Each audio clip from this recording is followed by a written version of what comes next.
ଖରା ଦିନେ ଯଦି ମାଣ୍ଡିଆ ସୁପ୍ ଖାଉଛନ୍ତି ପେଟ ଥଣ୍ଡା ରହିବ। ଆଉ ମାଣ୍ଡିଆଟା ଦେହ ପାଇଁ କେତେ ଭଲ, କେତେ ହେଲ୍ଦି ସମସ୍ତେ ଜାଣିଛନ୍ତି। ନମସ୍କାର, ଜୟ ଜଗନ୍ନାଥ। ସମସ୍ତଙ୍କୁ ସ୍ୱାଗତ ଜଣାଉଛି ରଶ୍ମିରେଖା କି ଦୁନିଆ। ଆଜି ବନେଇବା ମାଣ୍ଡିଆ ସୁପ୍। ଚାଲନ୍ତୁ ଷ୍ଟାର୍ଟ କରିବା। ମୋର ଫେସବୁକ୍ରେ ରଶ୍ମି କୁକ୍ ବୁକ୍, ସେଥିରେ ଯଦି ଦେଖୁଛନ୍ତି ଲାଇକ୍ ଫଲୋ ନିହାତି କରିବେ। ମାଣ୍ଡିଆ ସୁପ୍ ପାଇଁ ମୁଁ ଏଠି ନେଇଛି ବନ୍ଧାକୋବି ପୁରା ଛୋଟ ଛୋଟ କାଟିଛି, ଆଉ କଞ୍ଚା ଲଙ୍କା 3-4ଟି ଛୋଟ ଛୋଟ କାଟିଛି, ଆଉ ଗୋଟେ ମିଡ଼ିୟମ୍ ସାଇଜ୍ର ପିଆଜକୁ ଛୋଟ ଛୋଟ କାଟିଛି, ଆଉ କିଛି ସୁଇଟ୍ କର୍ଣ୍ଣ ନେଇଛି, ଆଉ ମଟର ନେଇଛି। ଯେତିକି ମୋ ପାଖରେ ଥିଲା ମୁଁ ତାକୁ କାଟିଛି। ଆପଣମାନେ ଚାହିଁଲେ ଅନ୍ୟ କିଛି ପରିବା ଦେଇପାରିବେ। ତାପରେ ମୁଁ ଗୋଟେ କଢ଼େଇ ନେଇଛି, ସେଥିରେ ଟିକେ ତେଲ ଦେଇଦେଇଛି, ଆଉ ଟିକେ ଜିରା ପକାଇ ଦେଇଛି। ତାପରେ କାଟି ରଖିଥିବା ପିଆଜକୁ ଏବେ ଦେଇଦେବା, ଟିକେ ଫ୍ରାଏ କରି ନେବା। ବେଶୀ ଫ୍ରାଏ କରିବାନି, କଞ୍ଚା ବାସନା ଯିବା ପର୍ଯ୍ୟନ୍ତ ଆମେ ତାକୁ ଫ୍ରାଏ କରିବା। ସେଥିରେ ତାପରେ କଞ୍ଚା ଲଙ୍କାକୁ ବି ଦେଇଦେବା। ତାପରେ କାଟି ରଖିଥିବା ରସୁଣକୁ ମୁଁ ଚୁନ ଚୁନ କରି କାଟି ରଖିଥିଲି, ତାକୁ ଦେଇଦେବା। ତାପରେ ବାକି ସବୁ ପରିବାକୁ ଦେଇକି ଟିକେ ଭାଜି ନେବା ପରିବା। ଆଶା କରୁଛି ମୋର ଏ ରେସିପି ସମସ୍ତଙ୍କୁ ପସନ୍ଦ ଆସିବ। ଆଉ ନିଶ୍ଚୟ ଏମିତି ପେଟ ଥଣ୍ଡା ସାଙ୍ଗକୁ ଟେଷ୍ଟି ବି ମାଣ୍ଡିଆ ସୁପ୍ ଯଦି କରିନାହାନ୍ତି ନିହାତି ୟାକୁ ବନେଇକି ଖାଆନ୍ତୁ ସକାଳର ବ୍ରେକଫାଷ୍ଟ ପାଇଁ।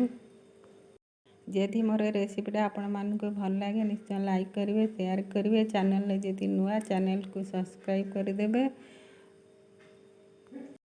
ଏଇଠି ଆମର ପରିବା ଭାଜି ହେଇଗଲାଣି। ଏବେ ମୁଁ ଆବଶ୍ୟକ ଅନୁଯାୟୀ ପାଣି ଦେଇ ଦେଉଛି। ଆମେ 2 ଜଣ ଖାଇବୁ, ସେଇ ହିସାବରେ ମୁଁ ପାଣି ଦେଉଛି। ଆପଣମାନେ ଯଦି ଅଧିକା କରୁଛନ୍ତି ତ ଅଧିକା ପାଣି ଦେବେ। ୟାକୁ ଏବେ ଫୁଟିବାକୁ ଛାଡ଼ିବା। ପାଣି ତ ଆମେ ଢାଳିଦେଲେ, ଏବେ ତାକୁ ଫୁଟିବାକୁ ଛାଡ଼ିବା। ଆଉ ପରିବା ସିଝିବା ପର୍ଯ୍ୟନ୍ତ ଫୁଟିବ। ଏବେ ଆମେ କ'ଣ କରିବା, ଏଇ ଯେଉଁ ମୁଁ ରାଗି ନେଇଥିଲି 4 ଚାମଚ ନେଇଥିଲି, ଏଇ ଚାମଚରେ ଆଉ ତାକୁ ଟିକେ ପାଣି ଦେଇକି ଭଲକି ଗୋଳେଇ ନେବା। ଏମିତି ସବୁ ଗୋଳେଇ ଦେଲେ ତା'ର ବିଣ୍ଡା ବିଣ୍ଡା ଯେଉଁ ଅଛି ସେଇଟା ସବୁ ଫିଟିଯିବ। ଏବେ ଆମେ ଏଇ ପରିବା ତ ସିଝିଗଲାଣି, ଏବେ ଆମେ ୟାକୁ ଢାଳିଦେବା ମାଣ୍ଡିଆକୁ। ଆଉ ମାଣ୍ଡିଆ ଢାଳି ସାରିଲା ପରେ ଆଉ ଟିକେ ଛାଡ଼ିବା ଫୁଟିବା ପାଇଁ। ଏଠି ଦେଖନ୍ତୁ ଆମର ମାଣ୍ଡିଆ ସୁପ୍ ରେଡ଼ି ହେଇଗଲାଣି। ସ୍ୱାଦ ଅନୁସାରେ ଲୁଣ ପକାଇବା। ଲୁଣ ମୁଁ ପକାଇଛି, ହେଲେ ଭିଡ଼ିଓ ବନେଇ ପାରିନି। ଆଉ ଏବେ କ'ଣ କରିବା, ଏଇଠି ମୁଁ ଗୋଟେ ମ୍ୟାଗି ମସଲା ନେଇଛି, ଆଉ ସେ ମ୍ୟାଗି ମସଲାକୁ ଏଇଠି ପକାଇଦେବା। ପକାଇଦେଲେ ତା'ର ବାସ୍ନା ବଢ଼ିଆ ଆସିବ, ଆଉ ଖାଇବାକୁ ବହୁତ ବଢ଼ିଆ ଲାଗିବ। ନିଶ୍ଚୟ ଏମିତି କରନ୍ତୁ, ପରିବାର ଲୋକ ସମସ୍ତଙ୍କୁ ଖାଇବାକୁ ଦିଅନ୍ତୁ, ସମସ୍ତେ ପସନ୍ଦ କରିବେ। ନ କଲେ ଆର ଟେଷ୍ଟ ଜାଣିପାରିବେନି। ଶୀତ ଦିନ ହେଉ, ଗରମ ଦିନ ହେଉ, ସବୁ ଦିନରେ ମାଣ୍ଡିଆର ସୁପ୍ ଖାଇପାରିବେ। ଆଉ ବହୁତ ଭଲ ଲାଗେ। ଏଥିରେ ଆଇରନ୍, କ୍ୟାଲସିୟମ୍ ସବୁ ପ୍ରକାର ଭିଟାମିନ୍ ଭରପୁର ରହିଛି।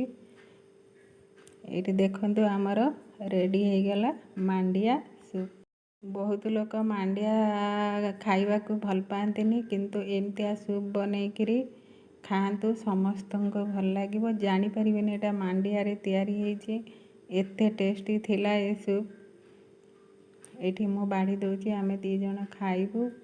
ଆଉ ଗରମ ଗରମ ଖାଇବାକୁ ତ ସୁପ୍ଟା ବହୁତ ଭଲ ଲାଗେ। ଯେକୌଣସି ସୁପ୍ ହଉ ଗରମ ଗରମ ଖାଇଲେ ଭଲ ଲାଗେ। ମୋର ଏ ମାଣ୍ଡିଆ ସୁପ୍ କେମିତି ହେଇଛି ଆଉ ନିଶ୍ଚୟ ବନେଇକି ଖାଆନ୍ତୁ। ଆଉ କମେଣ୍ଟ ବକ୍ସରେ କମେଣ୍ଟ ଦିଅନ୍ତୁ। ରହୁଛି, ପୁଣି ଆସିବି ଆଉ ଗୋଟେ ରେସିପି ସହିତ। ଜୟ ଜଗନ୍ନାଥ। ଗରମା ଗରମ ମାଣ୍ଡିଆ ସୁପ୍ ଖାଆନ୍ତୁ, ସୁସ୍ଥ ରୁହନ୍ତୁ।